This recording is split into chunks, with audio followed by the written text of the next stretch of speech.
Olá, é com satisfação que mais uma vez estamos aqui juntos para falarmos de Deus, para compartilharmos de seu amor e de seu evangelho. Essa série de estudos bíblicos chama-se Graça e Salvação. Hoje estaremos estudando o Evangelho de Cristo. Oremos. Querido e amorável Pai, pedimos a presença do seu Santo Espírito em nossos corações. Reconhecemos que sem Ti nada somos. Que o seu Santo Espírito possa trazer a clareza necessária para levar as pessoas a entender qual é o seu Evangelho. Isso lhe pedimos e agradecemos em nome santo de Jesus. Amém. Qual o Evangelho de Cristo de acordo à Bíblia, a Palavra de Deus?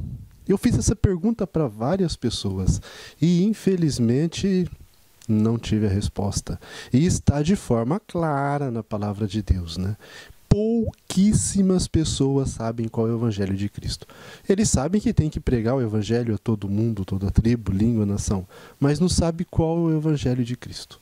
E imagina que você tem que levar uma encomenda, mas não sabe qual é. Isso não faz diferença? É irrelevante? É interessante a gente saber qual é o Evangelho de Cristo. Vamos ver em Romanos 1,16. Acompanhe. Porque não me envergonho do Evangelho de Cristo, pois é o poder de Deus para a salvação de todo aquele que crê, primeiro do judeu e também do grego. Para me salvar de que e quando? Duas perguntas interessantíssimas. Não basta eu saber que o Evangelho de Cristo é o poder de Deus para minha salvação. Eu preciso saber do que Cristo me salva e quando. Primeiro passo. Os judeus, eles sabiam que o Messias vinha libertar eles da escravidão. Só que eles achavam que era do jugo romano. E não era do jugo romano, era do pecado. Quando Cristo nos livra de nossos pecados? Tem pessoas que estão acreditando que Cristo nos livra do pecado por ocasião da sua segunda vinda. E aí não se prepara hoje. E aí a fé não vira uma realidade como a gente estudou no estudo anterior. A fé não vira uma realidade hoje, porque deixa para exercitar a fé depois. Se a fé existe para nos libertar dos nossos pecados, né? A graça existe para quê? Para nos libertar de nossos pecados, e Cristo liberta dos nossos pecados só por ocasião da sua segunda vinda, então a gente não precisa de fé, não precisa de graça hoje. Então é interessante a gente saber quando e do que Cristo nos salva. A salvação aí está no presente. Cristo nos salva o quê? Hoje. Isso é interessante. Esse foi o objetivo que Cristo veio e morreu na cruz do Calvário. Vemos isso em Mateus 1,21. Acompanhe. E dará à luz um filho, e chamarás o seu nome Jesus, porque ele salvará o seu povo de seus pecados. Salva o seu povo do quê? Da pobreza? Do quê? Da morte? Salva da miséria, da doença? Não. Cristo nos salva de nossos pecados. Para isso Cristo morreu na cruz do Calvário. Para salvar a gente das nossas doenças, para salvar a gente de nossa miséria, de nossa pobreza, ele não precisaria morrer na cruz do Calvário. Então ele morreu na cruz do Calvário para nos livrar dos nossos pecados, para nos dar o direito de escolha, conforme a gente vai ver em outros estudos, né? Uma coisa muito triste está acontecendo. Muitas pessoas estão sendo enganadas. Por quê?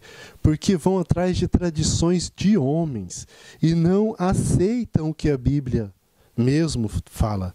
Eu não posso interpretar a Bíblia. Isso não é o Misael que fala, nem Ellen White falou. Eu não posso interpretar a Bíblia. Foi o próprio Cristo que disse. Nós devemos o quê? Aceitar a interpretação bíblica e estudar a Bíblia, um pouco aqui, um pouco ali. Vamos ver em Marcos 12:24. Jesus respondeu: vocês estão enganados e não conhecem as Escrituras nem o poder de Deus. Qual é o Evangelho? É o poder de Deus. E o que as pessoas fazem? Elas não conhecem o poder de Deus. Então não conhecem o Evangelho. E esse é o Evangelho que estamos apresentando. Agora, por que elas não conhecem o Evangelho e não conhecem o poder de Deus? A resposta está em Marcos mesmo. Marcos 7:7-9. Acompanhe. Em vão me adoram. Seus ensinamentos não passam de regras ensinadas por homens. Vocês negligenciam os mandamentos de Deus e se apegam à tradição dos homens. E dizem-lhes: vocês estão sempre encontrando uma boa maneira para pôr de lado os mandamentos de Deus, a fim de obedecer às suas tradições. O que acontece? As pessoas têm um conceito e elas se apegam a esse conceito. E quando vê uma citação bíblica lá, né, que apoia esse conceito, elas aceitam, muito bem, apoia o seu conceito. Agora, quando tem uma citação bíblica que não apoia o seu conceito, elas arrumam uma boa maneira para inventar uma desculpa. E não traz assim um estudo bíblico com harmonia. Essa série de estudos bíblicos tem o interesse de lhe apresentar um estudo bíblico com harmonia. Estamos apresentando uma sequência. Primeiro, como identificar, né? Ali uma palestra, se ela é verdadeira ou não. Segundo, como a fé funciona. E agora, como é o Evangelho de Cristo. Nós devemos ter sempre em mente uma oração. Eu vou repetir essa oração. Vou apresentar agora e no final também. Está em Salmos 51:10. Acompanhe. Cria em mim, ó Deus, um coração puro e renova em mim um espírito reto, inabalável. Imagine um caminho para o céu, um caminho estreito para o céu. De um lado tem precipício, do outro também. Aqui está a terra, na frente está o céu. O que acontece? Satanás não se importa se você cai para a direita ou se você cai para a esquerda. O importante para ele é você cair. Não basta eu ter aparência de crente, viver como um crente. Se bastasse eu ter aparência de crente, não precisaria de Cristo morrer na cruz do Calvário. Precisa de muito mais do que isso. Cristo diz, eu sou o caminho, a verdade e a vida. Ninguém vem ao Pai senão por mim. Isso está em João 14:6. Então o que acontece? Cristo é o caminho. Somente através de Cristo nós conseguimos a vitória. Porque nós, por natureza, nós somos pessoas más. A gente precisa entender uma coisa muito simples e está de forma clara na Bíblia. Entendendo essa linha de pensamento, você consegue ler a Bíblia toda sem precisar ignorar alguns textos. O que acontece? Tem aí uma grande disputa, né? Muitas religiões, uma aceita uma parte, a outra não. Uma aceita outra, a outra não. O que as igrejas fazem? Aquele texto que repreende ela ignora, faz vista grossa. E aquele texto que apoia, ela se apega. Não tem harmonia, não tem coerência. Então vamos estudar, vamos ver com um pensamento, uma linha de raciocínio que tem harmonia, que tem coerência. Essa linha de raciocínio não é minha, é uma linha de raciocínio divina, né? Foi apresentado por Ellen White. Agora, o que precisa identificar? Os méritos e os critérios são coisas diferentes. E isso as pessoas não diferenciam na Bíblia. E tem muito claro isso, principalmente em Gálatas, em Hebreus, em Romanos. Uma criança quando ela estuda, o que acontece? Os pais pagam os estudos dela, dão a alimentação, dá condições de ela se formar. Quando chega na formatura, quem recebe o mérito? Às vezes é o filho, o melhor aluno, honra o mérito, né? O mérito é dos pais. O aluno, ele cumpriu os critérios. Dever dele passar na prova. Ele não faz nada mais do que o dever dele ser um bom estudioso.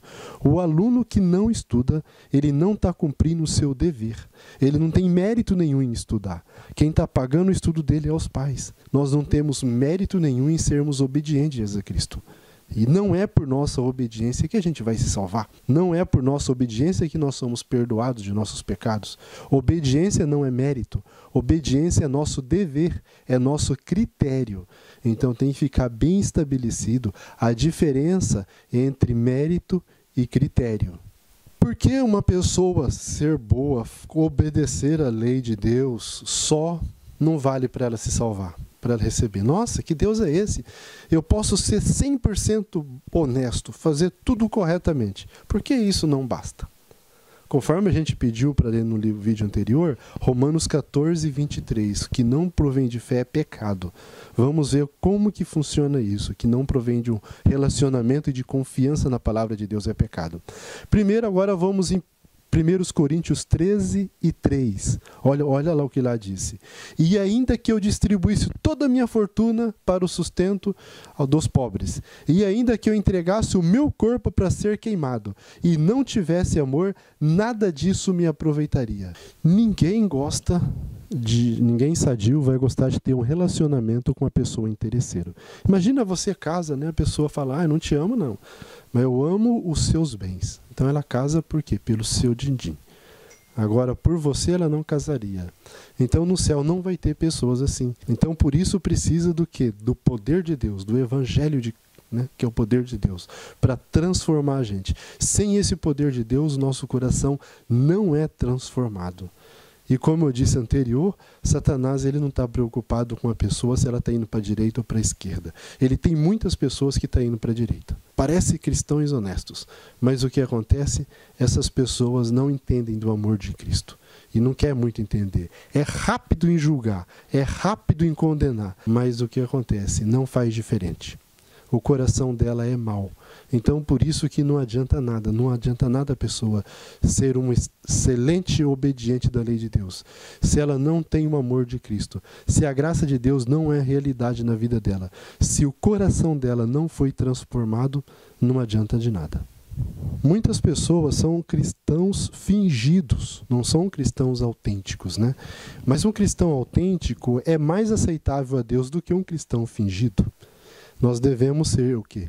Cristãos autênticos, não pecadores autênticos. Tem pessoa que valoriza muito a autenticidade. Olha, ele é transparente, ele é autêntico, né? Mas é o quê? É um pecador autêntico, é um malvado autêntico, é um corrupto autêntico. Devemos ser transformados, cristãos e autênticos. O cristão fingido, para Deus também, ele não gosta disso. Vai para o céu cristão transformado. Ellen White comenta alguma coisa. A citação de hoje está em Parábolas de Jesus, página 46. Acompanhe. O amor verdadeiro, oriundo do alto, não é egoísta, nem mutável, não é dependente de louvor humano. O coração daquele que recebe a graça de Deus transborda de amor a Deus e àquele por quem Cristo morreu. O eu não luta por nenhum reconhecimento. Não ama os outros porque o amem e agradem. Não ama os outros por apreciarem seus méritos, mas por serem propriedade adquirida de Cristo. Se seus motivos e palavras ou atos são mal compreendidos ou mal interpretados, não se ofendem, mas prosseguem na mesma maneira de proceder. É bondoso, é ponderado, humilde no conceito próprio, contudo é cheio de esperança, sempre confiante na graça e no amor de Deus. A pessoa convertida, assim, ela não é egoísta, ela não depende da atitude do próximo para ela amar, ela confia sempre na graça e no poder de... Meu amigo, eu vou fazer um convite para você, um apelo. Tenha sempre em mente essa oração de Salmo 51:10. Porque sem o poder de Deus, sem Deus transformar o nosso coração, nós não passamos de cristãos fingidos. Se você obedecer a lei corretamente, isso não basta, vai tornar você um cristão fingido. Então nós precisamos o quê? Do poder de Deus, do Evangelho de Cristo, das boas novas. Cristo tem o poder de nos livrar do pecado hoje, de transformar o nosso coração. Então vamos orar pedindo para que Deus transforme o nosso coração. Cria em mim, ó Deus, um coração puro e renova em mim um espírito reto. Porque somente com o amor de Deus o nosso coração vira verdadeiro, o nosso amor é verdadeiro. Somente com o coração transformado, somente com o amor de Deus em nossa vida, nós amamos de verdade. Ao contrário, não passaremos de um cristão fingido. Medite nessa oração e tenha isso até o nosso próximo estudo. Medite sempre nela. O próximo estudo será sobre arrependimento. Agradeço pela sua atenção e até o próximo estudo.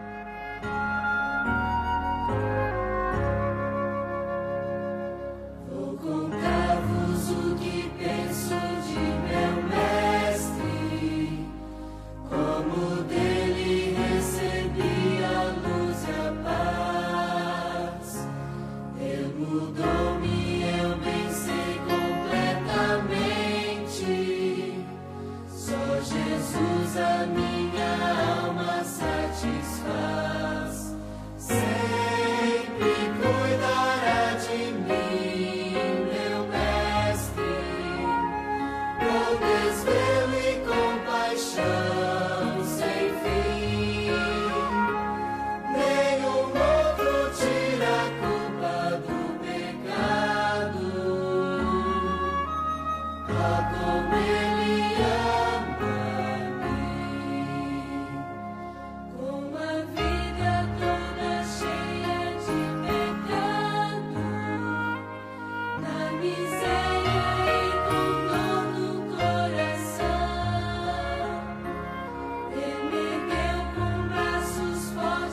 de